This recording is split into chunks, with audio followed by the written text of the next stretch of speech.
En fait, mon travail s'est intéressé à étudier, ou je dirais même revisiter, la fraude financière la plus importante de l'histoire. En tout cas, celle qui a été décrite en tant que telle,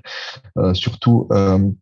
après, juste peu de temps après la crise de 2008, la crise financière de 2008. Les sources, les archives que j'ai découvertes au fur et à mesure de ma recherche ont démontré tout simplement deux choses. La première, c'est que la fraude la plus importante de l'histoire n'est pas une fraude, n'est pas la fraude la plus importante de l'histoire, mais surtout c'est que c'est un projet de colonisation très sérieux. Et la deuxième chose, c'est que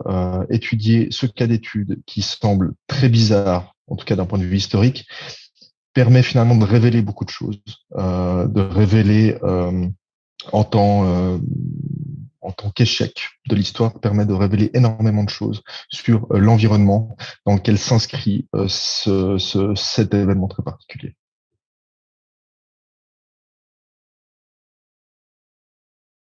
Après la crise de 2008,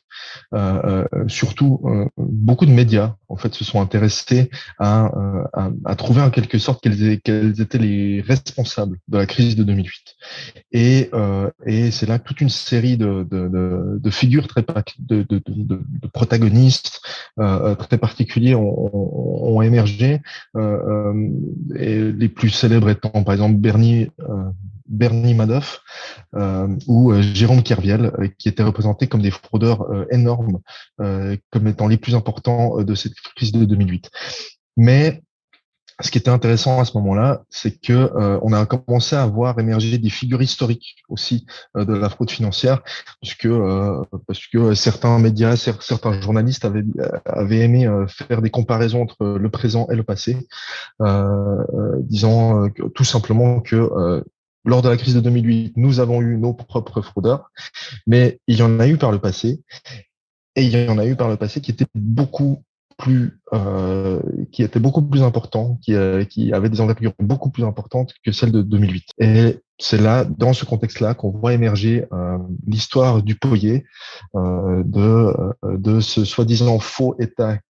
qui a été créé en 1820 par un aventurier écossais qui s'appelle Gregor MacGregor.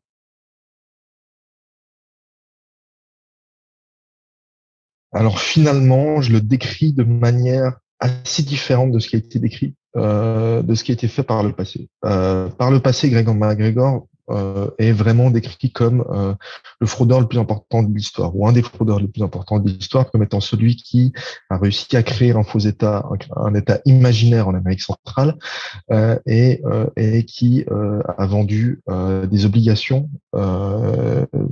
auprès d'investisseurs londoniens de ce faux État sur la bourse de Londres des années 1820. Ça, c'est l'image de base. En reconstruisant toute l'histoire du Poyet sur la base de ces petites traces historiques disséminées aux quatre coins du monde, j'ai découvert que Gregor MacGregor, en fait, était un acteur historique très réel et très sérieux, qui, en fait,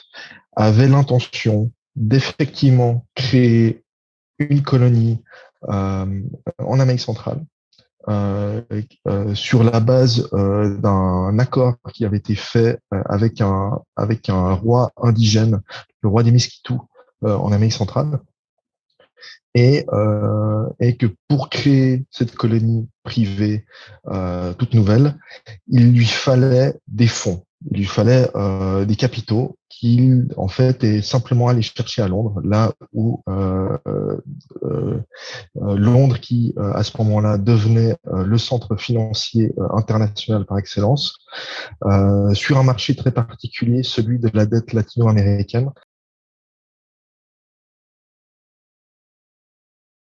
En fait, il faut savoir qu'à ce moment-là, il y a toute une série de nouveaux pays qui se sont créés en Amérique latine après les révolutions latino-américaines du début du 19e siècle. Et tous ces nouveaux États viennent à Londres chercher de l'argent pour financer leur indépendance. En fin de compte, Gregor MacGregor fait la même chose que tous ces autres États latino-américains, c'est venir à Londres, trouver les fonds nécessaires pour créer sa colonie qui pourrait peut-être à terme devenir un État indépendant. La seule différence, avec ces autres États latino-américains comme la Colombie, le Chili, le Pérou, le Mexique, Gregor MacGregor et son Poyer finissent finalement par être des échecs, alors que les autres réussissent à financer leur indépendance et sont des pays que l'on connaît à l'heure actuelle.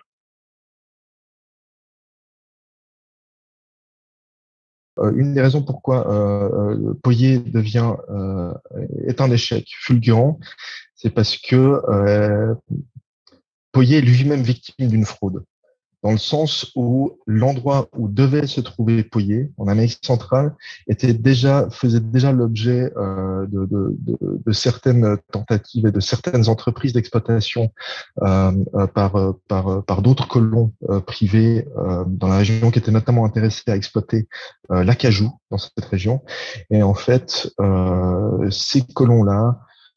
qui étaient relativement puissants dans la région et avaient certains très bons relais informationnels avec la City de Londres, ont eux-mêmes commencé à décrire Poyer comme étant une fraude. Gregor MacGregor, avec l'argent qu'il obtient notamment de la vente de ses obligations à Londres, arrive à envoyer une centaine de migrants écossais et anglais en Amérique du Sud, en Amérique centrale, pardon, pour débuter son projet de colonisation, mais une série de difficultés, notamment ces fausses informations envoyées depuis l'Amérique centrale par ces colons qui se trouvent en fait dans le Honduras britannique, pas très loin du Poyer, font que tous les différents investisseurs en fait décident de retirer leur bille du projet de Poyer, qui finalement perd toute crédibilité, perd toute possibilité d'obtenir des fonds nécessaires pour continuer à subvenir aux besoins des colons qui se trouvent sur place. Et en fait, le projet s'effondre complètement pour laisser la place finalement à ces mêmes colons du Honduras britannique qui avaient un intérêt à venir exploiter les ressources d'acajou qui se trouvaient dans la région.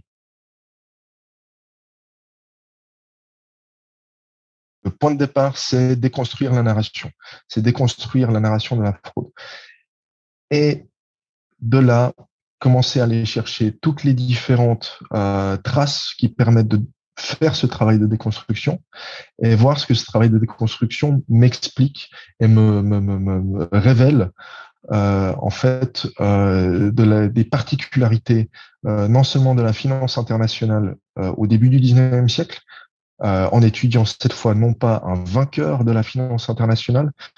dans le terme de vainqueur, je parle de tous ces emprunteurs souverains qui ont emprunté des fonds auprès de la City de Londres au début du 19e siècle et qui sont des États encore à l'heure actuelle, le Chili, le Pérou, le Mexique. Cette fois, je le fais par le biais d'un échec. Et vraiment voir ce qu'un échec permet de me raconter de la finance internationale du 19e siècle, mais aussi, c'est là la chose importante, non seulement que c'est un épisode qui me révèle non seulement des choses de la finance internationale du 19e siècle, mais de l'ensemble des transformations politiques et économiques qui se passent dans le monde atlantique du début du 19e siècle. Et vraiment de créer des liens entre des espaces, des mondes, comme je l'appelle dans mon article, des mondes d'investigation qu'on pensait être complètement séparés, en tout cas que les historiens considèrent très souvent comme étant séparés, et en fait, par le biais de l'histoire de MacGregor et du Poyer, j'arrive à démontrer qu'en fait, ces différents mondes sont liés les uns aux autres. On parle de la finance internationale, on parle des populations indigènes d'Amérique centrale, on parle des esclavagistes du Honduras britannique, on parle des anti-esclavagistes euh, anglais, et on parle du Colonial Office, donc le ministère aux colonies de la Grande-Bretagne. Et tous ces différents mondes-là se retrouvent de manière très intéressante, connectés les uns aux autres par le biais de cette histoire du Poyer.